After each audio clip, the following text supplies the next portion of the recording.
ஆண்டவராகிய இயேசு கிறிஸ்துவின் நாமத்தில் உலகமெங்கிலும் உள்ள வாலிப உள்ளங்களுக்கு எழுப்புதலுக்கான இதய கதறல் ஊழியங்களூடாக என் அன்பின் வாழ்த்துக்கள் உரித்தாவதாக. தேவன் இந்த நாட்களிலே வாலிபனை தேடி வருகிறார். ஆண்டவருடைய இருதயத்தின் ஏக்கம் ஒரு மனிதனை எழுப்பி அவன் மூலமாக தன்னுடைய கிரியை இந்த பூமியிலே செயல்படுத்துவதற்கு. அந்த வகையில் வேதாகமத்தில் எண்ணாகமம் 25ஆம் அதிகாரத்தில் ஒரு வாலிபனை நாம் காணலாம். நான் வாசிக்கிறேன், கவனமாய் கேளுங்கள். எண்ணாகமம் 25:7-8 வசனங்கள். எண்ணாகமம் 25ஆம் அதிகாரம் 7-8 வசனம். அதை ஆசாரியனாகிய ஆரோனின் குமாரனாகிய எலெயாசாரின் மகன் பினேகாஸ் கண்டபோது அவன் நடுச்சபையிலிருந்து எழுந்து ஒரு ஈட்டியை தன் கையிலே பிடித்து, இஸ்ரவேலனாகிய அந்த மனிதன் வேசித்தனம் பண்ணும் அறையிலே அவன் பின்னாலே போய் இஸ்ரவேல் மனிதனும் அந்த ஸ்திரியுமாகிய இருவருடைய வயிற்றிலும் ஈட்டி உருவி போக அவர்களை குத்தி போட்டான். அப்பொழுது இஸ்ரவேல் புத்திரரில் உண்டான வாதை நின்று போயிற்று. அநேகர் அழுது கொண்டிருக்கிறார்கள். மோசேயும் தலைவர்களும் பிரமித்து என்ன செய்வதென்று தெரியாமல் வாதையின் பெருக்கத்தினாலே, வாதையின் அழிவினாலே கதறிக்கொண்டிருந்த நேரம். காரணம், தேவ ஜனத்தை கெடுப்பதற்கு தந்திரமாய் சத்துரு செய்த ஒரு வேலை. எண்ணாகமம் 25:1 வாசிக்கிறேன். இஸ்ரவேல் சீத்திமில் தங்கி இருக்கையில் ஜனங்கள் மோவாப்பிய குமாரத்திகளோட வேசித்தனம் பண்ண தொடங்கினார்கள். தேவ ஜனம் தேவனுக்கு விருப்பமில்லாத காரியத்தில் ஈடுபட்டு பரிசுத்த குலைச்சலை உண்டாக்க சத்துரு தந்திரமாய் செய்த வலையில் விழுந்து விட்டார்கள். பரிசுத்தமே தேவனுடைய நித்திய அலங்காரமாயிருக்கிறது.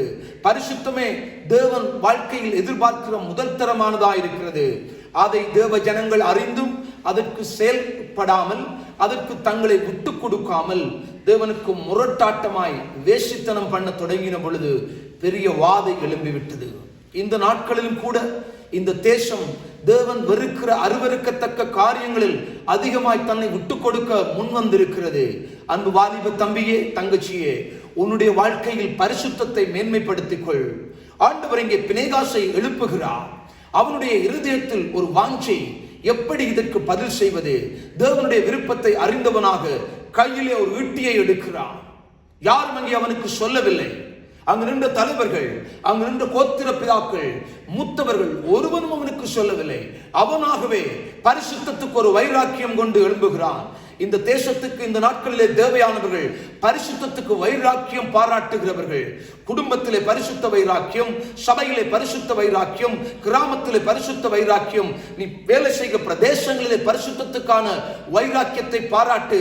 இந்த தேசம் எழுப்புதலை கண்டுகொள்ளும். பினேகாஸ் எழுந்து அந்த ஸ்திரியும் அந்த புருஷனும் இருக்கிற அறைக்குள்ளே நுழைந்து போகிறான். ஏனென்றால் பாவத்துக்கு ஒரு முற்றுப்புள்ளி வைக்கும்படியாக அழிந்து கொண்டிருக்கிற அநேகர் மத்தியிலே ஒருவன் எழுந்து செயல்பட்டது போல இன்றைக்கும் நீ வாழுகிற பிரதேசத்தில், நீ இருக்கிற இடத்திலே கர்த்தர் உன்னை ஒரு பினேகாசாக எழுப்ப விரும்புகிறார். நீ ஆண்டவருக்கு உன்னை அவருடைய கரத்தில் ஒப்பு கொடுத்து அவருடைய வசனத்தை எடுத்துக்கொள், அவருடைய சத்தியத்தை எடுத்துக்கொள். தேவனுடைய அன்பின் கிரியை நடப்பிக்கத்தக்கதாக அநேகரை தேவ ராஜ்யத்துக்குள்ளே நிறுத்த, அநேக அழிவை தடுத்து நிறுத்த தேவன் உன்னை அழைக்கிறார். வருவாய் தருணம் இதுவே, அழைக்கின்றாரே வல்ல ஆண்டவர் இயேசு அண்டை. வானத்தின் கீழே பூமியின் மேல் வானவர் இயேசுவின் நாமம் அல்லா.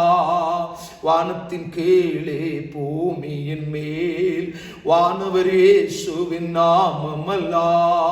ரட்சிப்படைய வழி இல்லையே, ரட்சகர் இயேசு வழியவரே.